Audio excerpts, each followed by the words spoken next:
πούμε πόσα σιδεράκια έχεις κολλημένα. 8 σιδεράκια. Άρα σε 8 δόντια, έτσι. 8 σιδεράκια σε 8 δόντια. Ανάμεσα από όλα αυτά τι περνάει.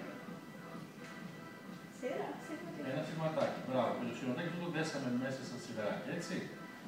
Με τι είναι ελαστιχάκια. Για να ξέρεις πώς είναι τα ελαστιχάκια που δεν φαίνονται, έβαλα ένα πορτοκαλί που είναι στο δεδομένο σου, από εδώ, και ένα πορτοκαλί από εκεί. Ωραία, έτσι υπάρχουν και σε όλα τα σιδεράκια. Απλά εδώ μπροστά είναι ενδιαφέρον. Εντάξει, άρα έχουμε 8 σιδεράκια, κολλημένα σε 8 δόντια, ένα σύρμα, το οποίο περνάει μέσα από όλα τα σιδεράκια, και δέσαμε αυτό το σύρμα στα σιδεράκια με τα μικρά ελαστιχάκια. Εντάξει. Ωραία. Πρώτον, για 2-3 μέρες μπορεί να πονά τα δοντάκια σου από αύριο. Εάν όντως νιώθεις δυσφορία και θέλεις να μην το νιώθεις, να μην πονάνε τα δοντάκια, παίρνει λίγο τεπονάκι, λίγο αλγοθρέμι, λίγο κοστά. Ό,τι υπάρχει στο σπίτι σαν παυσίχωνο. Ωραία.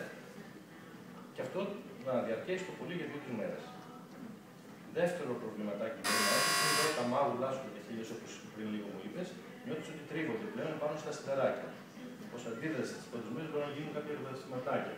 Να μην γίνουν πληγές όμως, δεν θα τα αφήσουν να γίνουν πληγές. Θα βάλεις πάνω στο σιδεράκι που ενοχλεί, αν υποθέσουμε ότι νιώθεις ότι εδώ πάνε να γίνουν αυτά τα σηματάκια και μέσα είναι για αυτό το σιδεράκι, έτσι. Σε αυτό το σιδεράκι λοιπόν θα βάλεις λίγο κεράκι. Αυτό το κεράκι σου δώσω σε ένα κουτάκι.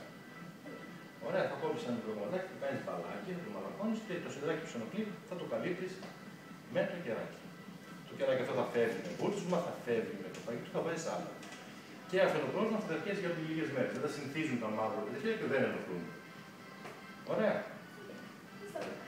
Πρώτες μέρες πάλι, αν ενοχλούν τα δόντια, μπορείς να χρησιμοποιήσεις και λίγο αλατόνερο, να κάνεις σωματοκλήσεις με αλατόνερο και αυτό βοηθάει.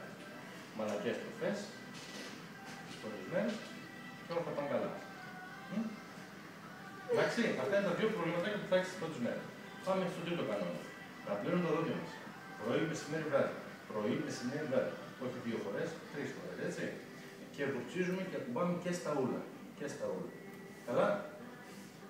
Και τέταρτος κανόνας είναι προσέχουμε τώρα πώς τρώμε, πώς δαγκώνουμε, πώς μασάμε, για να μην ξεκολλήσει κάποιο σιδεράκι. Αν ξεκολλήσει, παίρνει τηλέφωνο και έχετε πιο μπροστά από το προκαθορισμένο ραντεβού, ωραία, για να το ξανακολλήσουμε. Αλλά εάν προσέχεις, δεν πρόκειται να ξεκολλήσει ποτέ κανένα. Μέχρι να τελειώσει η θεραπεία. Ωραία. Να είσαι καλά.